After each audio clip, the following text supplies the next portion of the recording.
Hello everyone, Tutu Mora here with the Y, bringing you tools to feel well in your body, mind, and spirit. Today, we're gonna be doing something that is so helpful for the hips and the low back. So we're gonna be working on some hip mobility using a resistance band. I have an open loop band, so it's just like a long band of resistance.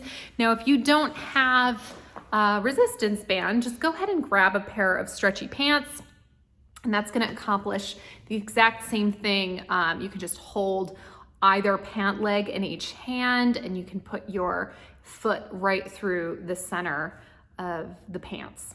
So we're gonna need a mat to lay down on and we're gonna be using our resistance band right away. So let's go ahead and get started.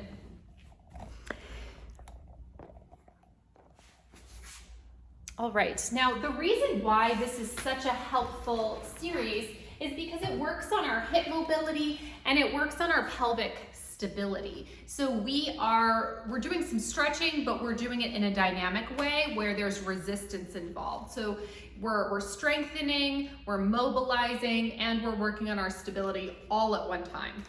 So it's super efficient. Let's go ahead and lay down.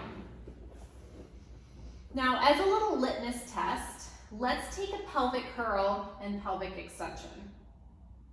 We're just gently tucking the tail and we're sending the tail down towards the mat beneath. And we're gonna take that a couple times. We're finding what is my easeful range of motion without gripping or bracing to get to a place that's, a bigger movement.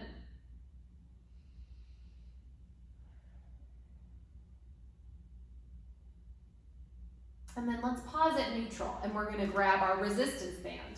So let's place our foot along the center of the band, or if you're using a pair of pants, that's also welcome.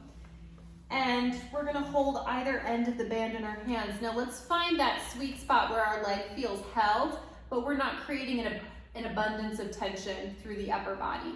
And our other leg can relax long if that feels okay. Now, if you notice that you're arching your back here, I want you to bend your knees so that your pelvis feels pretty neutral.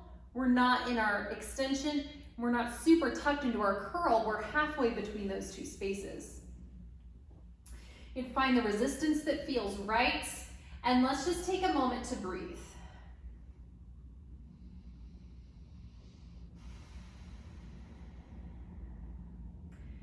As you stay with your breath, we're gonna start to take some small focused circles of your leg through the hip joint, and our pelvis is staying pretty steady as we're circling the leg. So pelvis stays stable, stability, and we're mobilizing the leg through the hip joint. So let's think about the hip joint, right? It's a ball socket joint. We are stirring the head of your femur in the ball socket joint of your hip. So just find that stirring motion here, and as we circle, we're finding how big can my circle be while I keep my pelvis stable. So our pelvis is not rocking around as we move our leg. It might move a little bit, but not a whole lot. Now let's start to reverse directions. So let's take that in the other direction here, but still we're keeping a sense of stability through our body as we mobilize that leg through the hip joint.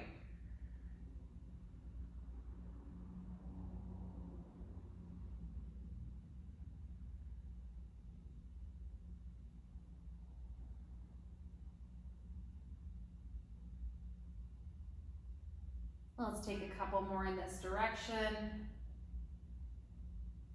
And then we're gonna start to open that leg out to the side, again, only to the extent that we can keep our body pretty stable as a whole. And then we're gonna let it float back through center, and we're gonna take it across the body. Allow your leg bone to feel like it's sinking back into the back of the hip joint, and just take a deep breath. You're gonna feel some lengthening through that whole outside line of the leg. And let's take that back and forth. Find your opening and your cross body.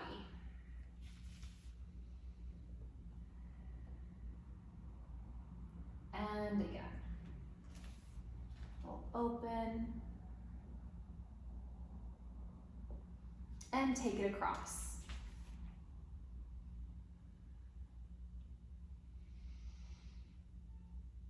Now as you come back to center, let's point and flex the foot. So we're reaching that heel up towards the ceiling, and then we're letting the heel draw back up the back of the ankle.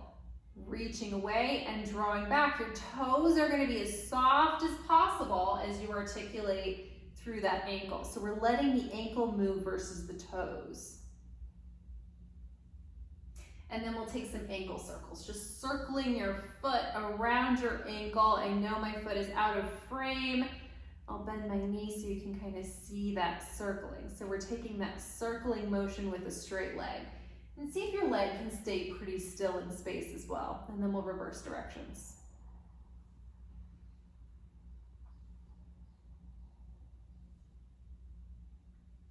And then let's bring that leg into shelf. So we're holding either end of that band, and if you need to adjust your grip, definitely do so. Okay, so our leg is in shelf. Let's extend that leg away and draw it back. Extending away and take it back. We're staying with that feeling of groundedness into the back of the hip joint.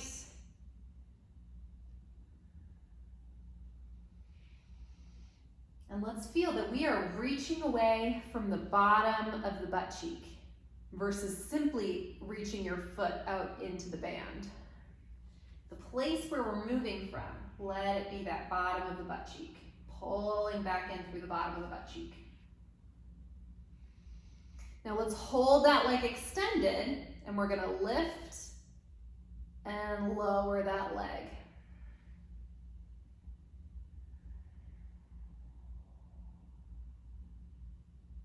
Now notice how when we lift the leg, we're not curling up the whole pelvis, we're just moving that leg through the hip joint.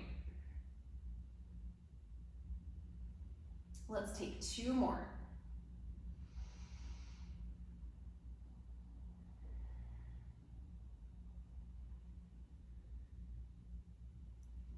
And once you reach the top, go ahead and bend the knee. You can take your foot out of the band, and let's bend those knees again. Let's come back to our original movement, our pelvic curl and our pelvic extension. And just notice how each side feels. How does that movement feel through the pelvis, through the hip joint, through the low back? You might notice that we've created a lot of space on this side we were just working on, so it might feel a little lopsided. So let's go ahead and take that same thing to the other side. We're extending the leg that we just worked on so it gets to take a rest. And we're gonna take that band and carefully place it just around the arch of that other foot. Or of course, if you're working with a pair of stretchy pants, you can just find a nice spot for your foot. Okay, so let's find that leg extended wherever that leg feels like straight is, because it might feel a little bit tighter, it might feel more capable. Sometimes the legs feel different from side to side. We're going to start with our circles. We're taking our little circles just to the extent that we can keep our body stable as a whole.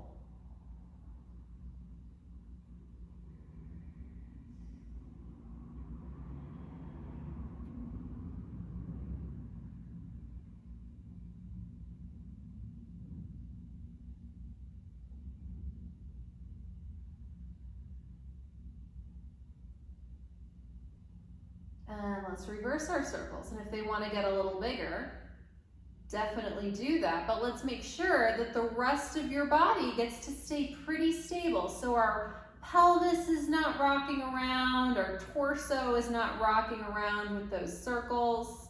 Let's pause at the top. We're going to open out to the side. And then we're going to take it through center, across the body. Find that cross body stretch and just take a deep breath there. And let's take a couple more.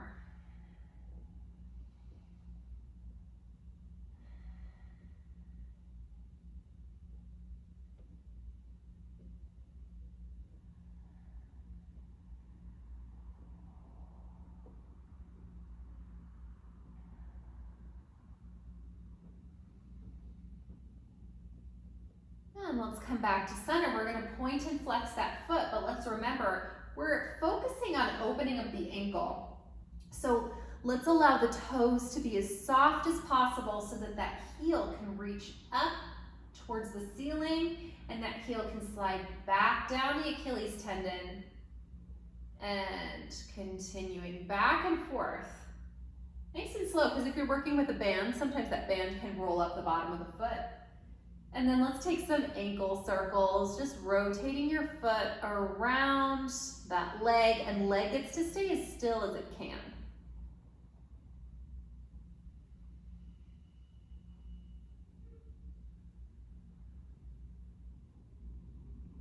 And then we'll reverse directions.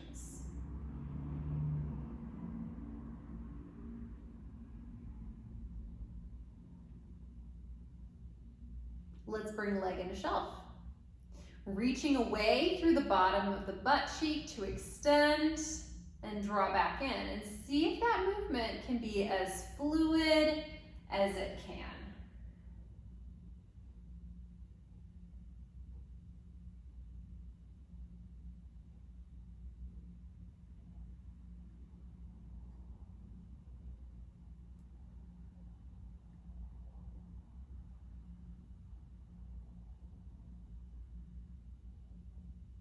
Couple more.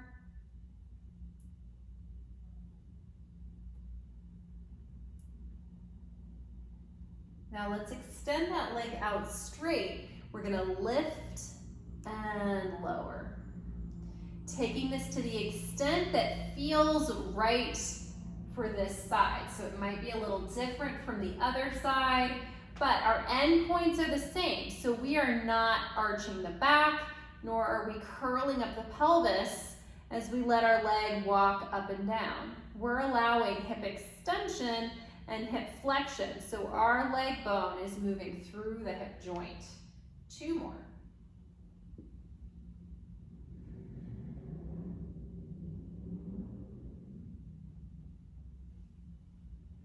And then go ahead and you can take the band off of your foot. Let's bend the knees. Let's come back to our pelvic curl and pelvic extension. And notice what's here as you're moving. Might feel so much more free. Let's take a knee sway. Let's drop into one half of the pelvis. Drop into the lifted half of the pelvis to come back through center and over to the other side. Couple more.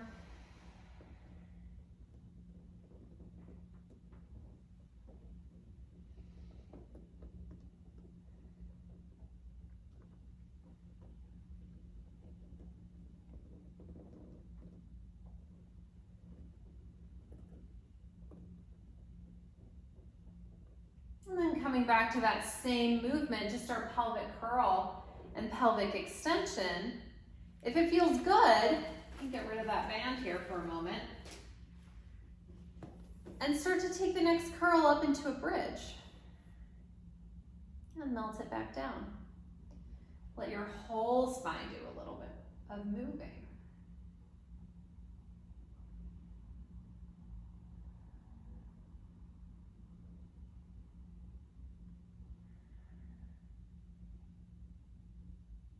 Now let's do one more moment for our spinal mobility here. We're gonna bring our arms up. We're gonna take a bit of a chest lift. So let's bring hands around to hold the back of the head gently.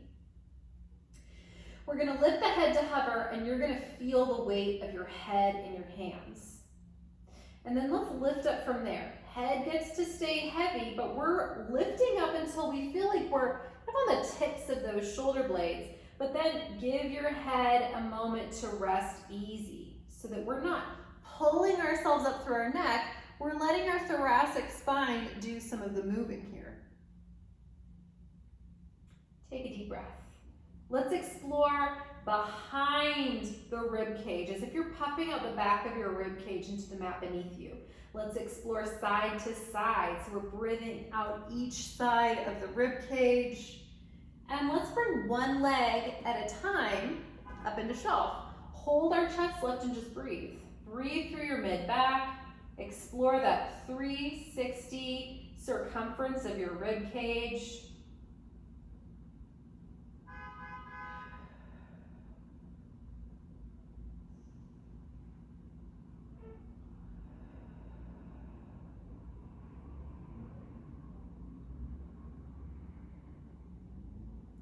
And then go ahead and set one leg down at a time. Rest the rest of your spine down and let's float up and do another bridge. Feel a little more fluid. And let's take just a couple more, letting your whole spine move.